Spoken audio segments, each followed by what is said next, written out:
টক ঝাল মিষ্টি মকা মাছের রেসিপি। এভারগ্রিন 757 চ্যানেলে আপনাদের স্বাগত। আজ মকা মাছের রেসিপি করব। ভিডিওটা সম্পূর্ণটা দেখার জন্য অনুরোধ রইল। Please like share and subscribe please. মকা মাছের টক ঝাল মিষ্টি রেসিপিটা কিভাবে করেছি চলুন দেখি। এর জন্য প্রধান উপকরণ নিয়েছি তেঁতুল খাওয়া কিন্তু খুবই উপকারী। মকা মাছ নিয়েছি, মকা মাছের মাথাটা ফেলে দিয়ে কেটে নিয়েছি, ধুয়ে নিয়েছি। আর কুমড়োর বীজ যে থাকে, এই যে বীজ, এই জায়গাতে যে কুমড়োর বীজ থাকে এই দিকটা দিয়ে রান্না করব চাটনিটা। এগুলি কিন্তু খুব তাজা কুমড়োর বীজের জায়গাটা নিয়েছি। আর এরকম হলে একটু গন্ধটা দেখে নিতে হবে নাকে দিয়ে, যে এক্সট্রা কোনো গন্ধ আছে কি না, কুমড়োর মানে পচে গেছে কি না দেখে নিতে হবে গন্ধটা নিয়ে। যদি গন্ধ কোনো না থাকে, কুমড়োর গন্ধ থাকে, সেটা দিয়েই এভাবে কুচি কুচি করে ধুয়ে চাটনি রান্না করা যাবে। এই যে ছোটো ছোটো টুকরো করেছি। তেঁতুল জলে ভিজিয়ে রেখেছি, ভালো করে ধুয়ে নরম হবে। তারপর তেঁতুলের পাল্পটা বের করব। কিভাবে বের করব দেখাবো। কড়াইটা গরম করেছি ভালো করে, তারপর তেল দিয়ে দিচ্ছি। তেলটা এইভাবে মাখিয়ে নিচ্ছি, অল্প তেলই হয়ে যায় কড়াই ভালো করে গরম করলে।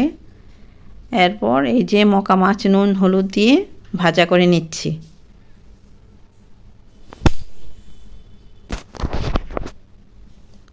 মাছটা হালকা ভাজা করব।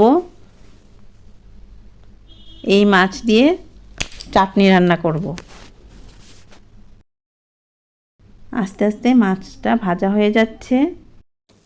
খুব আলতো করে ভাজা করতে হবে, মাছগুলি যাতে গোটা গোটাই থাকে সেদিকে লক্ষ্য রাখতে হবে। মাছ ভাজা তুলে আবার তেল দিলাম, তেলটা গরম হবে। এভাবে মাখিয়ে নিলে তাড়াতাড়ি গরম হয়। শুকনো লঙ্কা কেটে দিয়েছি তেলের মধ্যে, ভাজা হচ্ছে শুকনো লঙ্কাটা, সুন্দর গন্ধ বেরোবে, রান্নাতেও সুন্দর লাগবে এই সেন্টটা। এরপর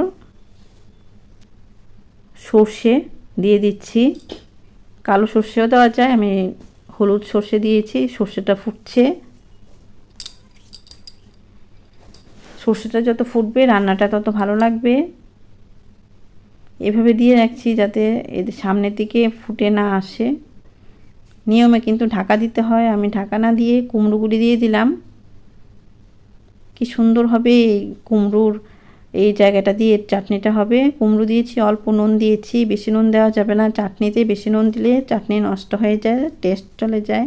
হলুদ দিলাম, নুন হলুদ মিশিয়ে নিচ্ছি। বিচিগুলি কিন্তু আমি তুলে রেখেছি, কুমড়োর বিচি ভাজা খাওয়া ভালো, ওইগুলি ভাজা করে নিয়েছি, ভাত দিয়ে খাবে বাচ্চারা। এভাবে ভাজা হচ্ছে। তেঁতুলের পাল্পটা বের করে নিচ্ছি। এই যে তেঁতুল, এগুলি বীজ আছে ভেতরে, বীজটা থাকবে ভেতরে, এটা বীজের দরকার নেই। এই উপরের যে পাল্পটা, এই যে পাল্পটা, এটাই বের করে নেব। এভাবে করে আমি দেখিয়ে দিচ্ছি নতুন রাঁধুনিদের। তেঁতুল খাওয়া খুবই ভালো, মাঝে মধ্যে তেঁতুল খাওয়া যায়। এই যে সবগুলি এইভাবে করে আবার জলের মধ্যে দেব, আবার এরকম করব। এভাবে করে পাল্পটা বের করে নেব। পাল্পটাই তো টক, এই টক অংশটাই বের করে নিচ্ছি।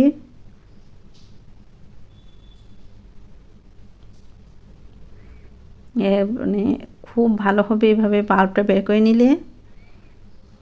এই যে পাল্পটা বের করে নিলাম, টক হবে। এই কুমড়োগুলি ভাজা হচ্ছে, কুমড়োর টুকরোগুলি এগুলি ভাজা হয়ে গেছে। এখন ফ্লাস্ক থেকে গরম জল দিয়েছি। আজ ফ্লাস্ক থেকে দিয়েছি, অনেক সময় সসপ্যানে গরম জল করে ঝোল দিই। নুন দিলাম, ঝোল দিয়েছি এর জন্য। হলুদ দিয়ে দিলাম এই পরিমাণে, নুন হলুদ মিশিয়ে নিচ্ছি। এই ঝোলটা ফুটে উঠবে, ঝোলটা ফুটে ওঠার পর এই যে মকা মাছগুলি সবগুলি দেব না, অর্ধেক দেব আর অর্ধেক রান্না করব। এই মকা মাছগুলি দিয়ে দিচ্ছি ঝোলের মধ্যে,